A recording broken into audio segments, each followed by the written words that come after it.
సాధారణంగా దీవి అంటే అద్భుతమైన ప్రకృతి రమణీయతకు అద్దం పడుతుంది. సుందరమైన బీచ్లు, ఆహ్లాదకరమైన వాతావరణం బీచ్ లో ఉంటుంది. కానీ ఆ దీవి పేరు చెబితే చాలు ఎవరైనా వణికిపోవాల్సిందే, భయపడాల్సిందే. ఎందుకంటే ఆ దీవి నిండా పాములే. అడుగు తీసి అడుగు పెట్టలేం. ఇంతకీ ఏంటి ఆ దీవి ఎక్కడ ఉంది అంటే బ్రెజిల్ లోని సావో పౌలో సిటీకి 90 మైళ్ళ దూరంలో ఒక దీవి ఉంది. దీన్నే స్నేక్ ఐలాండ్ అని కూడా పిలుస్తారు. ఎందుకంటే ఈ దీవిలో అన్ని పాములే ఉంటాయి. ప్రతి 3 అడుగుల దూరానికి ఒక పాము కనిపిస్తుంది. సాధారణంగా మనకు బయట కనిపించే పాముల కన్నా ఈ దీవిలో ఉండే పాములకు 3 నుంచి 5 రెట్ల విషం ఎక్కువగా ఉంటుంది. ఇక ఈ దీవిలో గోల్డెన్ లాన్స్ హెడ్ అనే ఒక రకానికి చెందిన పాము ఉంటుంది. దీని విషం ఎంతటి ప్రమాదకరం అంటే అది ఏకంగా మన చర్మాన్ని కరిగిస్తుంది. అంతటి పవర్ఫుల్ శక్తిని కలిగి ఉంటుంది. మరి ఇన్ని పాములు ఉన్నటువంటి ఆ దీవిలో మనుషులు ఎవరో ఉండరా అంటే ఉండేవారు. అది 1920లలో అప్పట్లో ఆ దీవి సమీపంలో ఉన్న భూభాగానికి ఆనుకుని ఉండేది. కానీ సముద్ర మట్టం పెరిగి ఆ దీవి ఆ భూభాగం నుంచి విడిపోయింది. దీంతో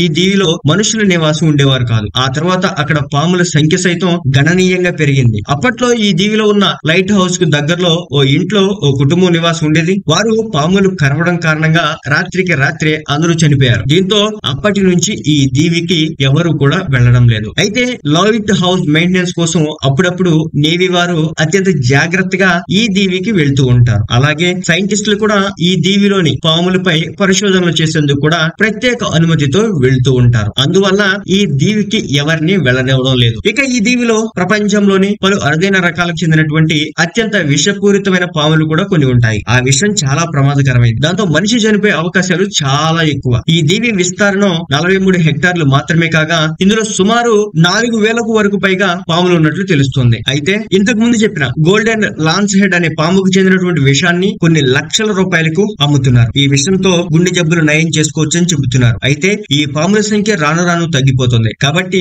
ఈ దీవిలో ఉన్న ఇతర పాముల సంఖ్య మాత్రం బాగా పెరుగుతుందని చెబుతున్నారు. ఏదేమైనా ఈ దీవిని తలుచుకుంటేనే ఒళ్ళు జలదీస్తుంది.